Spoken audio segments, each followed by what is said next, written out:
Hai. Assalamualaikum. Hai guys. Hari ketiga kita berpuasa. Selamat berpuasa. Korang puasa tak hari ni? So, ya Mami, buat apa tu? Mami, buat apa tu? Kau ingat aku cantik, tunjuk muka macam tu. Cakap lah. Oh, tengah lain anak pakai remote. Lain anak.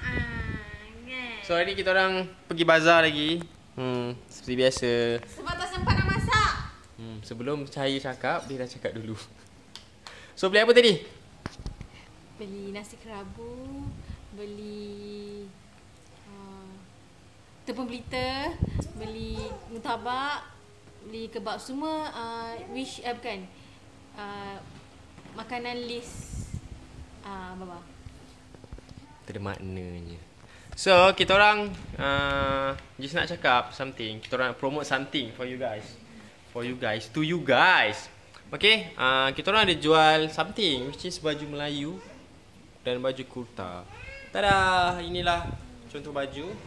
Dia ada 5 color sebenarnya. Ada warna ni, purple belacan, lebih kurang lah kot. So ada warna grey, ada warna royal blue dan juga merah. Okay, that's for kurta. Yang ni pula untuk baju Melayu. Sama juga color dia, purple, purple belacan, royal blue, merah, kelabu.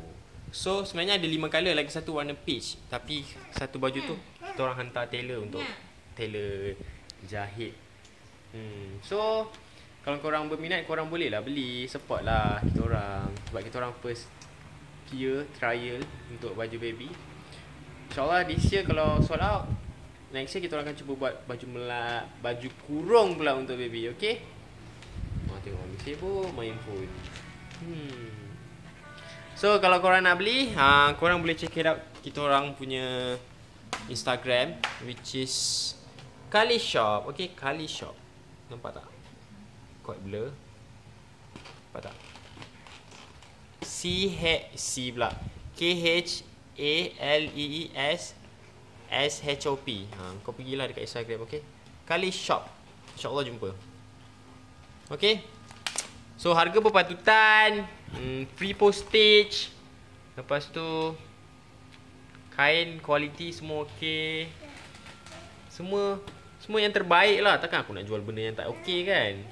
So I hope you guys can share to your friends, to your relative, siapa-siapa lah yang berkenan. Okay, yang penting jangan lupa follow, jangan lupa beli, okay? But then dia punya size is very limited. Yes, belilah baju raya sebelum Adam menangis. Sebab baju raya tak ada. Jangan beli last minute, okay? That's tips for you guys. So itu saja vlog kali ni. Kita orang nak promote kita orang punya perniagaan kecil-kecilan, iaitu baju baby, kurta dan juga baju Melayu. Awak tak puasa sak jari Come. Say hi. Everyone want to see you. Okay, cepat. Say hi. Tak mau sak jari. Cepat cakap hi. Kiss. Muah, flying kiss. Flying kiss macam flying kiss. Muah, muah. Cepat. Okay, tak nak layan. Yang seorang Ryan. Fayad. Bye-bye. Say bye-bye.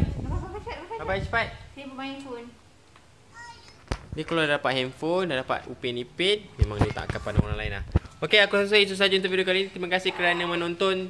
Terima kasih kerana like video kita orang and yang beri komen. Terima kasih banyak-banyak. So, seperti biasa, jangan lupa like, jangan lupa subscribe, jangan lupa share dan jangan lupa follow kita orang dekat social media. Saya je Mr. and Mr. InsyaAllah jumpa. So, kalau korang suka video ni, thumbs up. Kalau tak suka, buat bodoh je, okay? So, berjumpa lagi untuk video yang seterusnya esok untuk Ramadan Vlog hari ke-4 tomorrow. Jumpa lagi esok. Bye. Assalamualaikum.